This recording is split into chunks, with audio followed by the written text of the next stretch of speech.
Bonjour et bienvenue dans ce vlog.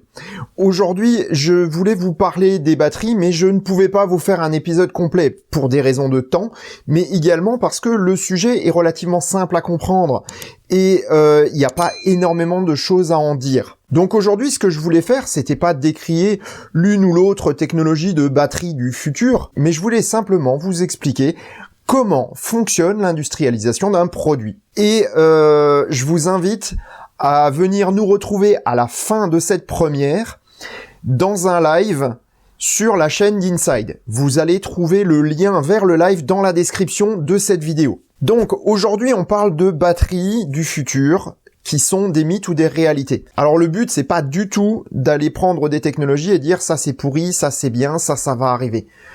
Je suis pas non plus Madame Soleil, mais par contre je sais comment fonctionne le processus et à quel stade de développement sont différentes technologies. La première chose à faire, c'est de parler du processus qui va nous amener de la découverte d'une technologie jusqu'au moment où elle va être appliquée et utilisée par le grand public. Tout d'abord, il y a de la recherche fondamentale. Typiquement, en ce qui concerne les batteries, c'est souvent des recherches en chimie ou en électricité, mais surtout en chimie. Les chercheurs vont découvrir que, théoriquement, tel ou tel matériau devrait avoir tel ou tel résultat. Et donc, ils vont tester. Un chercheur, comment il va faire? Il va faire sa recherche fondamentale, il va dire, moi, je présuppose que tel ou tel matériau va donner tel ou tel résultat. Il va faire des essais.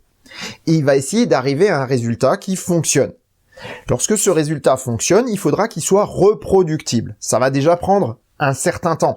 Alors soit il a de la chance et ça va relativement vite, soit il n'a pas de chance et ça prend 50 ans. C'est déjà arrivé. Lorsqu'il est arrivé à valider sa théorie, il va falloir mettre en place une recherche pratique et donc développer un prototype qui va avoir les caractéristiques voulues. Ça aussi, on en a pour plusieurs années de recherche, voire plusieurs dizaines d'années. Donc le prototype en lui-même, on va devoir lui faire passer tous les tests pour prouver que ce prototype est mieux que ce qui existe déjà aujourd'hui. Et que cette nouvelle technologie, en fait, va permettre de faire avancer les choses. Parce que sinon, personne n'investira. Ensuite, une fois que le prototype est validé, il va falloir attaquer la partie industrialisation. Et donc, on va mettre en place un processus de fabrication. Processus qu'il va également falloir valider. Donc, il va falloir chercher comment fabriquer le produit et le faire de manière répétitive. Donc, on va avoir des processus qui seront relativement archaïques au départ, qui vont se raffiner très très rapidement pour arriver à une production de petites séries. Le produit sera extrêmement cher, va être peu distribué, mais certaines personnes qui ont beaucoup d'argent vont investir dedans parce qu'ils y croient et parce que ça leur plaît. C'est exactement ce qui est arrivé avec Tesla par exemple, ou le prix des ordinateurs au début. Puis on va rencontrer de multiples améliorations pour permettre à ces produits de descendre d'un cran et arriver à un public plus large, qui est en général plutôt un public aisé, encore une fois parce que le prix est relativement élevé, mais ça commence à se démocratiser. C'est typiquement à cette étape-là que se trouve aujourd'hui Tesla. Et à ce moment-là, on va pouvoir produire le matériel ou le produit de telle manière qu'il soit accessible à tous. Ce qu'il faut savoir, c'est que lorsqu'on a un prototype, 95% de ceux-ci n'arrive jamais jusqu'à la production en grande série. Donc même à l'étape de grande série type Model 3. Donc 95% des choses que vous voyez dans les journaux, des technologies de batterie qui disent « Ouais, dans 3 ans on y est », en fait, ne passeront pas cette barrière-là. Pour une raison X ou Y. Soit c'est la technologie, soit c'est le coût, soit c'est simplement qu'ils n'ont pas totalement été jusqu'au bout de la fiabilité, ou il y a des problèmes récurrents qui ont été cachés, etc. Parce que vous imaginez bien que les chercheurs ne sont pas tous honnêtes. Donc on se retrouve avec 95% de ces produits qui ne passent pas le cap de l'industrialisation déjà au départ, mais seul 1 sur 10 va se retrouver dans le grand public. On est à moins de 1% des technologies aujourd'hui développées à l'état de prototype qui n'arriveront pas jusqu'à nous. Voilà pourquoi mon scepticisme déjà au départ. Mais alors pourquoi tous les chercheurs publient comme des fous dans la presse et pourquoi la presse suit ?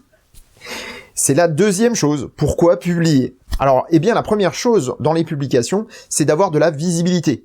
Alors cette visibilité permet le développement d'une image.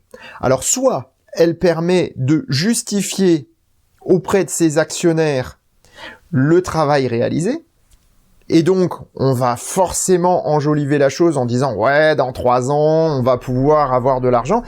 On promet à l'investisseur d'avoir un retour sur investissement, même si celui-ci n'est pas dupe, hein. Il sait très bien que dans 3 ans il l'aura pas, mais bon, avec un peu de chance il l'aura dans 5 ou 10 ans. Ce développement d'une bonne image va permettre également d'attirer d'autres investisseurs et surtout de faire venir des partenaires. Parce que ça, c'est le plus important aujourd'hui, c'est que vous avez un investisseur qui va payer pour la recherche, et lui, il va vouloir revendre cette technologie à des partenaires qui, eux, vont l'industrialiser. Souvent, c'est pas les mêmes. En segmentant le financement des différentes étapes, eh bien, le chercheur, lui, il va pouvoir valider et vendre son produit fini. Son produit fini, c'est le prototype, par exemple. Et donc, il est en train de vendre un produit qui est potentiellement industrialisable. Mais forcément, il va bien sûr le présenter comme sous son meilleur jour pour pouvoir le vendre le plus cher possible, entre guillemets. Donc, le produit va trouver des partenaires et commencer une petite industrialisation. Et là, c'est le capital risque. Et ensuite, eh bien, il va falloir que ce produit-là fasse son chemin vers toutes les couches de la société. Et pour ça, il va falloir qu'il soit désiré par le public. Et pour être désiré par le public, eh bien, encore une fois, on a de nouveau ces articles assez mirobolants, c'est magique, on va recharger en 3 minutes, ça coûte 10 fois moins cher, c'est plus facile à industrialiser, c'est plus facile. En fait, tout ça, c'est du pipeau, c'est du marketing de vendeurs de foire. Mais le pire là-dedans, c'est que même les chercheurs honnêtes sont obligés de tremper la main dans le pot de confiture. Parce que il y a tellement de publications putassières ou putaclic que aujourd'hui, pour être visible, même les chercheurs honnêtes vont être obligés d'exagérer les capacités et les performances de leurs produits pour être visibles. Parce que, c'est lié à une demande du public, parce que il faut faire rêver le public pour créer une demande, il faut donner de bonnes perspectives de retour aux investisseurs, mais il faut également que les médias soient intéressés à promouvoir votre prototype pour que vous puissiez avoir la meilleure visibilité possible. Et pour ça, il faut que le produit soit le plus putaclic possible. Alors aujourd'hui, qu'est-ce qu'on trouve dans les médias au niveau des technologies du futur ?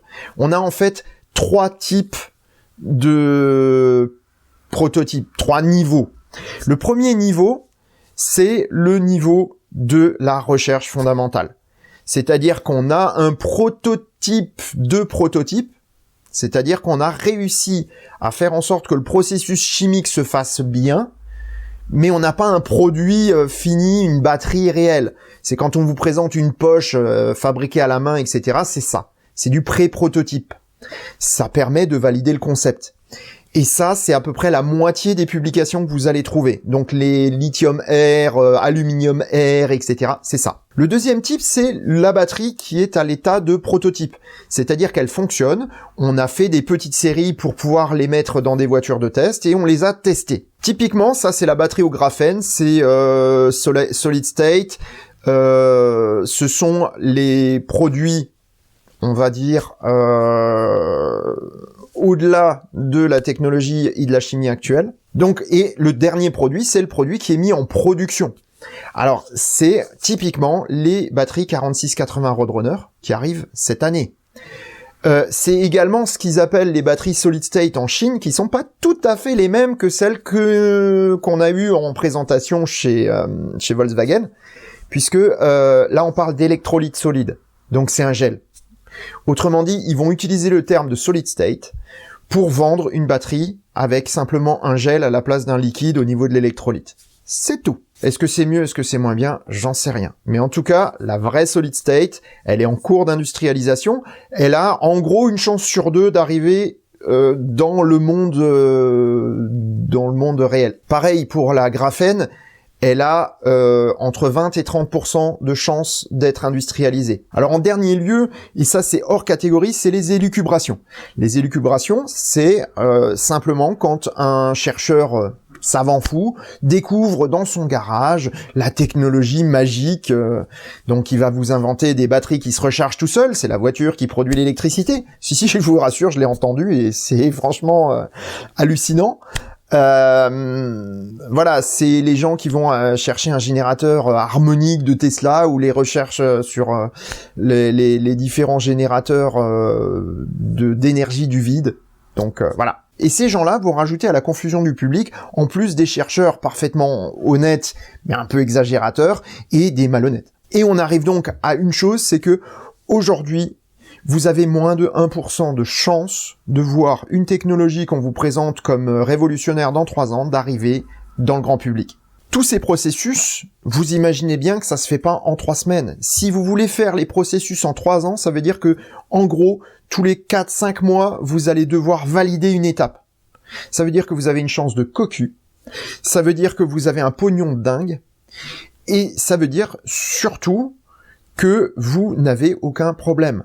Ça fera mentir une des meilleures lois que je connaisse, qui est la loi de Murphy. S'il y a un risque qu'il y ait un problème, le problème arrivera forcément. Et en fait, on se rend compte que toutes les recherches qui ont abouti à des vrais produits, eh bien, les vrais produits sont nettement moins magiques que ce qui avait été présenté au départ, même si c'est des bonnes améliorations. Aujourd'hui, une amélioration de produit, ça va prendre entre 2 et 4 ans. Prenez une voiture. Lorsque on va passer d'une phase à l'autre, par exemple, d'une phase 1 à une phase 2, par exemple, je vous donne un exemple technique que je connais parfaitement, qui est la 205. La première 205, par rapport à la deuxième, était beaucoup plus chère à produire, parce qu'il y avait des surqualités.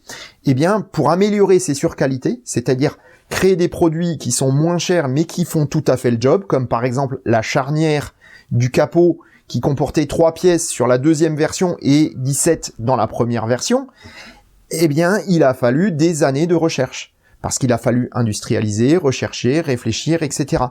Et donc, sur les 3 ou 4 ans qu'il a fallu pour développer, entre autres, cette pièce et toutes les pièces améliorées de la 205 phase 2, bah, ça fait 4 ans. C'est pas non plus fait en 3 mois, ou en 2 mois, ou en 1 mois. Pour une batterie, vous imaginez bien que quand on part de zéro, c'est pas en 2 ans ou en 3 ans qu'on va passer du prototype à la production de grande série. Donc, les batteries que vous voyez aujourd'hui à l'état de prototype, c'est pour dans 10 ou 15 ans. Au mieux. Et pour les batteries qui sont à l'état de concept ou pré-prototype, eh bien, c'est pas avant 30 ou 40 ans qu'il faut s'attendre à les voir arriver. Si elles arrivent un jour. En fait, aujourd'hui, la batterie qui a validé toutes les étapes, eh bien, c'est la batterie qu'on a dans nos voitures, avec ses différentes chimies. Et on va améliorer petit à petit ces chimies. Alors on va peut-être voir arriver un peu de graphène dans les anodes, on va voir arriver des composés différents dans les cathodes, mais globalement, la batterie telle qu'elle est, c'est la batterie qui a gagné le combat face à toutes les autres. Et donc celle qui va être produite dans le plus grand nombre. Et donc qu'on va voir dans nos voitures. Donc n'espérez pas avoir des technologies magiques pour dans 3 ans, c'est pas vrai. On aura des évolutions, mais il n'y aura pas de révolution. Pour la bonne et simple raison que les industriels n'investissent pas aujourd'hui des milliards pour produire des cellules pour devoir changer dans 2 ou 3 ans. Voilà, j'espère que je vous ai donné une meilleure idée de la manière dont on développe un produit. Et je vous invite à rebondir là-dessus lors du live de tout à l'heure sur la chaîne Inside the Choucroute Garage. Voilà, sur ces bonnes paroles, je pense qu'on a fait le tour de la question. Je vous propose d'aller maintenant sur Inside. Et donc je vous mets le lien dans la description, comme je vous l'ai dit. Et donc je vous donne rendez-vous dans quelques minutes. On va se donner une petite dizaine de minutes d'interlude, le temps de boire quelque chose, et je démarre le live sur Inside the Choucroute Garage. Merci d'avoir suivi cette vidéo jusqu'au bout, et je vous souhaite de faire bonne route, portez-vous bien, à bientôt, ciao.